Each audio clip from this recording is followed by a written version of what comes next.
तो स्वागत है श्रीमद् भगवद गीता के नेक्स्ट एपिसोड में। आगे ये कथा देखते हैं। श्री भगवान बोल रहे हैं, जो प्रेम पूर्वक मेरी सेवा करने में निरंतर लगे रहते हैं उन्हें मैं ज्ञान प्रदान करता हूँ, जिसके द्वारा वे मुझ तक आ सकते हैं। अब भगवान तक पहुँचने का जो ज़रिया है वो ज्ञान है। और वो ज्ञान किसको मिलता है? वो जो निरंतर ईश्वर की पूजा करता रहता है। देखिए, पूजा सभी कर लेते हैं, लेकिन निरंतर पूजा करना एक बहुत बड़ी टास्क है। आज कामयाब कौन लोग हो रहे हैं? जो अपने कार्य को निरंतर करते रहते हैं। वो नहीं जो थोड़ी देर किया या कुछ दिन किया या कुछ महीने किया और फिर छोड़ दिया। नहीं, आपको लगातार करते रहना पड़ेगा। आपका कार्य कम से 1 से 2 साल तो आपको ज़रूर करना है। अगर आपका जितना भी बड़ा लक्ष्य है उसके लिए उतना ही आपको टाइम देना पड़ेगा, राइट? तो यहाँ पर ईश्वर बता रहे हैं, अपने तक पहुँचने का कितना आसान तरीका उन्होंने बता दिया कि निरंतर मेरी सेवा करते रहो, फिर मैं तुम्हें ज्ञान दे दूँगा और तुम फिर मुझ तक पहुँच जाना। जैसे मैं हर रोज़ सुबह उठ के जब प्राणायाम करती हूँ तो निरंतर मैं ईश्वर की याद कर रही हूँ, निरंतर ईश्वर का नाम का जाप कर रही हूँ, तो हर दिन एक नया और सुंदर विचार मेरे अंदर ईश्वर डाल लेते हैं और उसको मैं फिर सारे दिन फॉलो करने की कोशिश करती हूँ। और फिर मुझे लगता है कि हाँ भाई, ईश्वर से साक्षात्कार हो जाएगा, ईश्वर मिल जाएंगे, मुक्ति मिल जाएंगे। ये एक आस जग गई है मेरे अंदर।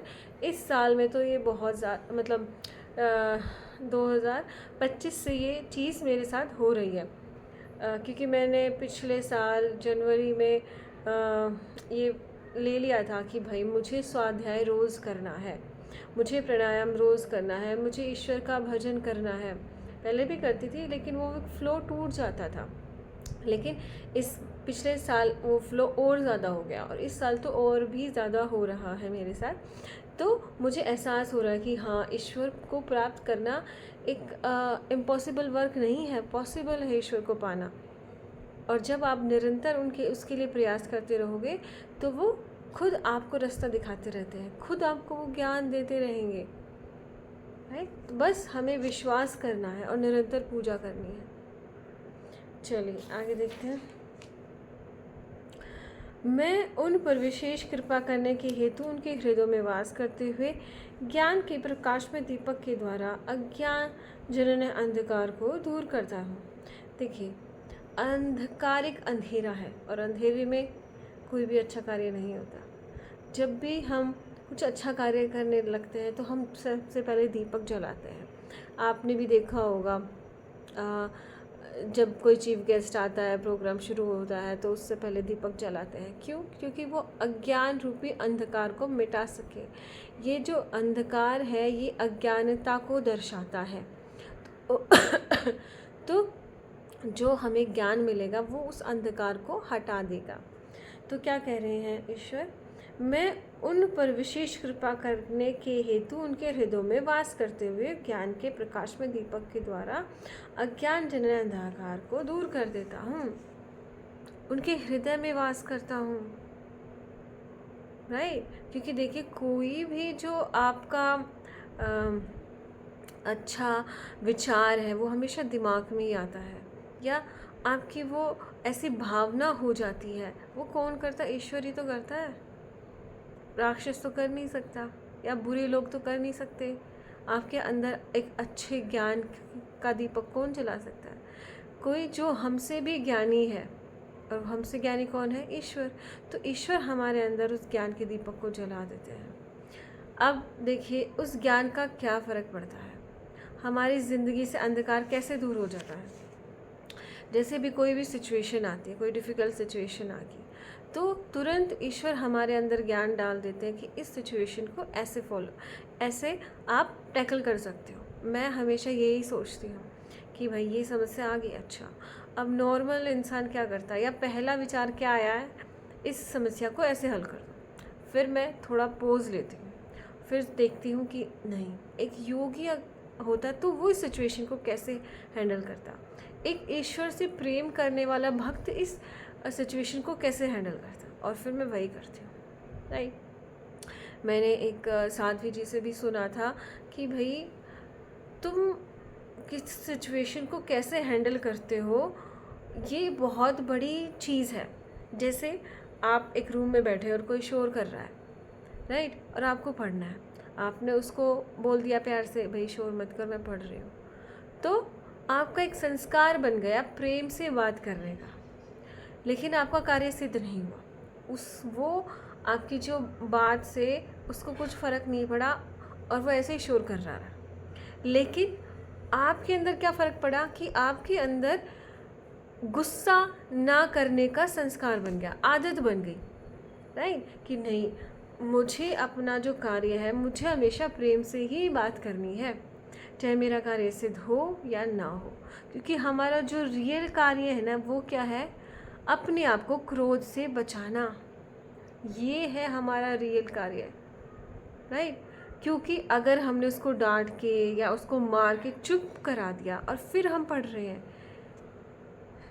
तो हमारा जो पहले का पढ़ा हुआ है जो सारा कि हमें क्रोध नहीं करना, वो तो ज़ीरो हो गया। तो आगे पढ़ने का काम भी ज़ीरो ही है, क्योंकि हम आगे सिचुएशन आएंगी फिर उसको भूल जाएंगे, राइट।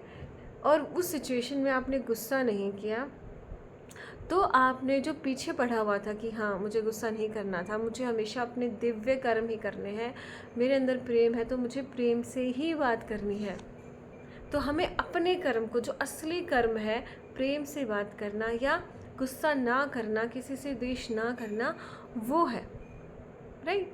अब इस सिचुएशन में आप सोचोगे अरे भाई काम तो निकालना है ना, लेकिन हमें तो उसमें क्या करना, हम अपनी और कंसंट्रेशन बढ़ाएंगे, राइट। जैसे एग्ज़ाम में हम कितने कंसंट्रेशन से एग्ज़ाम लिखते हैं कि भाई हाँ, और हमें पता ही नहीं चलता कि कौन आ रहा है कौन जा रहा है।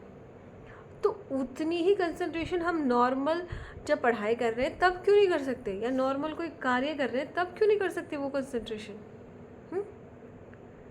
तो हमें अपने लिमिट को ऊपर करना है। वो तो छोटी छोटी चीज़ें, ये सिचुएशन आती रहेंगी हमारी लाइफ में, तो ये तो एक अवसर है हमें अपने आप को और निखारने का, और वो चीज़ हमें करनी है।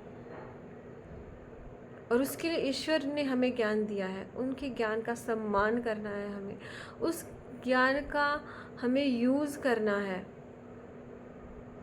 नहीं तो ज्ञान का क्या फ़ायदा। अब आप ऐसे बच्चे को पढ़ाओगे जो पढ़ना ही नहीं चाहता, जिसका कोई इंटरेस्ट ही नहीं है पढ़ाई में, या उस बच्चे पे करोगे जो अपनी लगन से बहुत ज़्यादा पढ़ता रहता है, राइट। कहने का मतलब ये है कि भाई जो बच्चा पढ़ना नहीं चाहता है, आप उसको कितना पढ़ाओगे कि भाई पास तो हो जाएगा कम से कम, राइट। लेकिन एक आगे से आपको आके बोल रहा है कि मुझे पढ़ा दो, मुझे तो टॉप करना है क्लास में, तो आप उस पर ज़्यादा ध्यान दोगे। क्योंकि अगर आप दूसरे बच्चे को पूरा दिन बैठा के पढ़ा लोगे और वो उस ज्ञान का यूज़ ही नहीं कर रहा है, तो क्या फ़ायदा। जबकि वही टाइम आप उस बच्चे को दे सकते हो जो एक्चुअल में पढ़ना चाहता है, जिसके अंदर जिज्ञासा है पढ़ने की, है। तो उसी तरह से अगर आपने ईश्वर के दिए हुए ज्ञान को, जैसे आपने निरंतर पूजा कर ली पूजा, फिर आपने, ईश्वर ने आपको ज्ञान भी दे दिया, लेकिन आप उस ज्ञान का यूज़ ही नहीं कर रहे हो आपकी लाइफ में, तो भगवान सोचेगा क्यों मैं इस पे टाइम वेस्ट कर रहा हूँ अपना, अपने नए भक्त पे ज़्यादा ध्यान देता हूँ तो फिर ईश्वर हमसे पल्ला झाड़ लेते हैं, क्योंकि हम यूज़ ही नहीं कर रहे उसके ज्ञान का,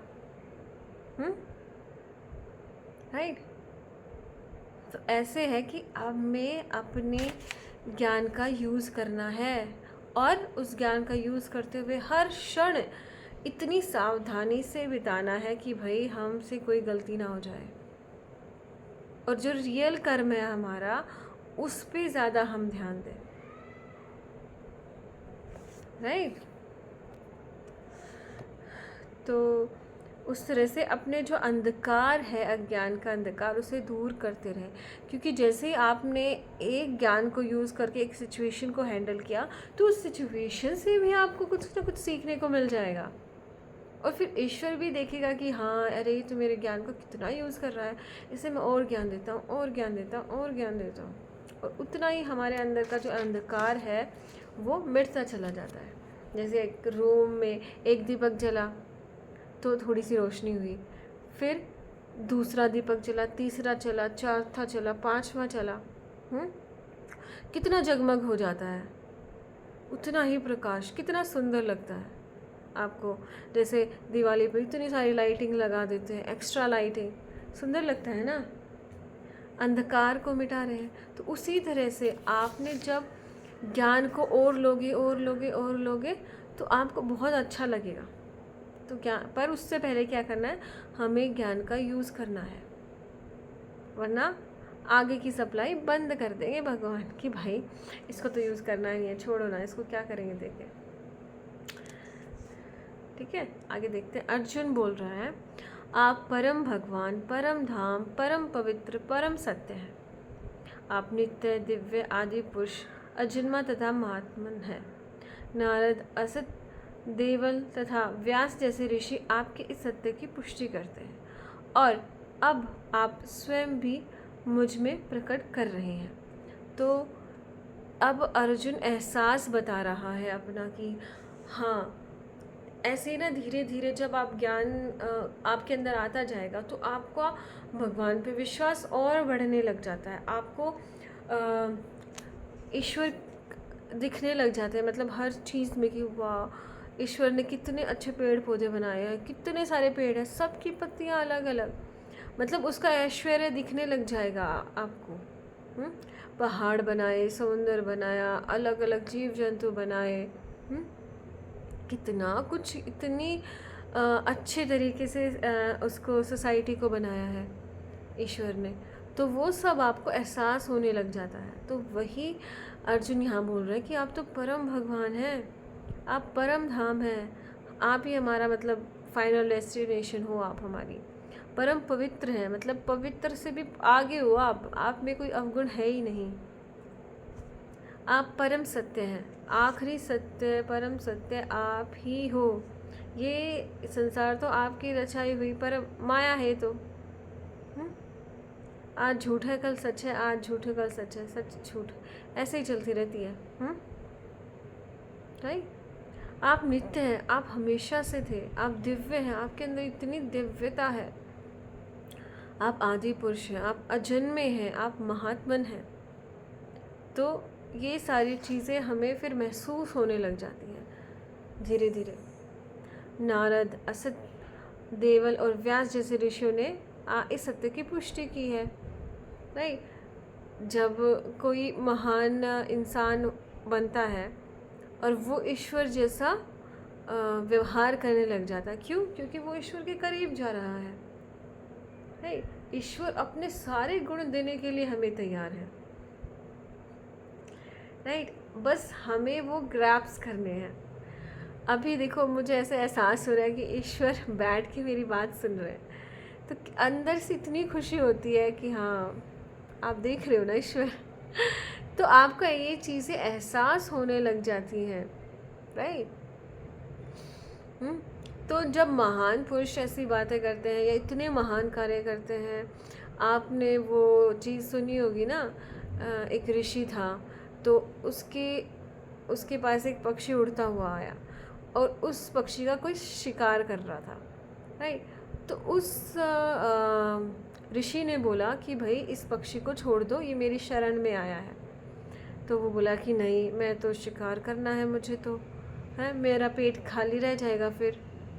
तो बोला कि ठीक है। तो उसने अपने शरीर का एक हिस्सा काट कर, जितना उस पक्षी का वजन था उतना ही हिस्सा काट कर उस शिकारी को दे दिया कि भाई ले, तो अपना पेट भर ले।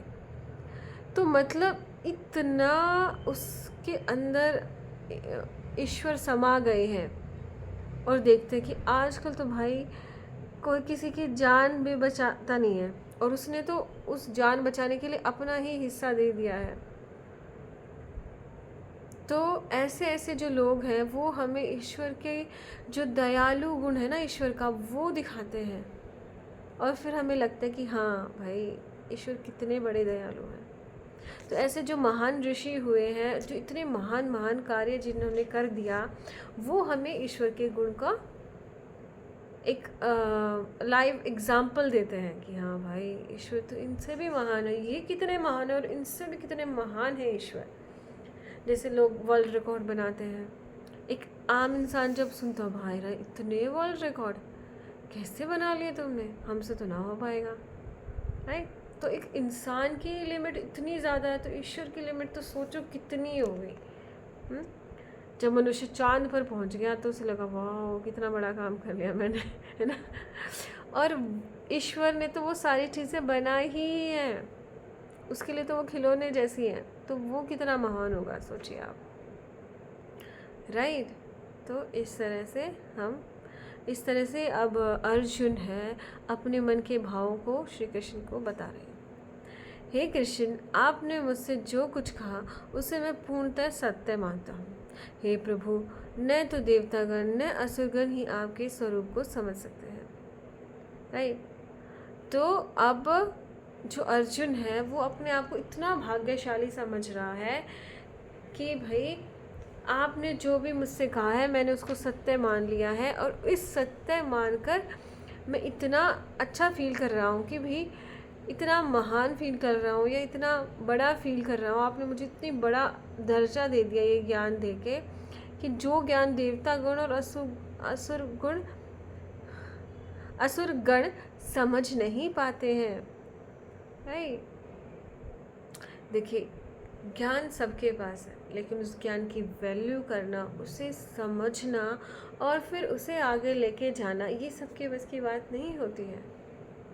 तो यहाँ पे जो अर्जुन है वो अपने लिए ये चीज़ें महसूस कर रहा है कि भाई आपने मुझे जो जो ज्ञान दिया है उसे मैं समझ गया हूँ, और मेरे अंदर वो ज्ञान आ गया है आपकी कृपा से, और आपने मुझे देवता गणों से भी ऊपर रखा कि आपने मुझे ये ज्ञान दिया है, ये सत्य ज्ञान आपने मुझे करा दिया है। आगे देखते हैं। हे परम पुरुष, हे सबके उद्गम, हे समस्त प्राणियों के स्वामी, हे देवों के देव, हे ब्रह्मांड के प्रभु, निस्संदेह एकमात्र आप ही अपने को अपनी अंतराग्नि शक्ति से जानने वाले हैं। कि हे महापुरुष, परम पुरुष हे सबके उद्गम, सबके उत्पत्ति करता, समस्त प्राणियों के स्वामी, आप ही समस्त प्राणियों के स्वामी, क्योंकि आपकी ही वजह से उनके अंदर प्राण चल रहे हैं। हे देवों के देव, आप तो देवों के भी देव हो। हे ब्रह्मांड के प्रभु हैं। निस्संदेह एकमात्र आप ही अपने को अपनी अंतराग शक्ति से जानने वाले हैं। कि भाई मैंने आपको जाना है, लेकिन फिर भी मैं आपको संपूर्ण नहीं जान पाया, और संपूर्ण आपको कौन जान सकता है? आप ही अपने आप को संपूर्ण तरीके से जान सकते हैं, क्योंकि आप ही सबके मालिक हैं, राइट। जैसे स्टूडेंट है, अब वो बोलता है कि हाँ टीचर जी आपने मुझे समझा तो दिया और मैंने आपकी सारी बातों को समझ भी लिया, मैंने जितना ज्ञान हो सकता था मैंने आपसे ज्ञान ले लिया, लेकिन जो आपका असली ज्ञान है या जो आपका एक्चुअल ज्ञान है वो तो आप ही समझ सकते हो, क्योंकि वो ज्ञान का भंडार ही इतना है, राइट। जैसे अगर आपको बोले कि आज की आज तुझे 10 पुस्तकें बिल्कुल याद करनी है, तो हम नहीं कर सकते ना। पर हाँ, हम उससे से एक बुक, कोई लोग 2 बुक भी कर लेंगे, 3 भी कर लेंगे, 4 भी कर लेंगे, लेकिन 10 की 10 बुक कौन कर सकता है? जिसने वो बुक्स लिखी हैं। तो ईश्वर को कौन अच्छे से जान सकते हैं? सिर्फ ईश्वर के पास ही है वो शक्ति, राइट। लेकिन हम कोशिश कर सकते हैं, और हम उसके थोड़े से भी रूप को जान जाएंगे ना, तो हमारे अंदर जो खुशी की लहर है ना वो ऐसे दौड़ जाएगी, सुख हमें प्राप्त हो जाएगा, सारे दुख हमारे दूर हो जाएंगे, राइट। तो आज के लिए इतना ही, बहुत बहुत धन्यवाद।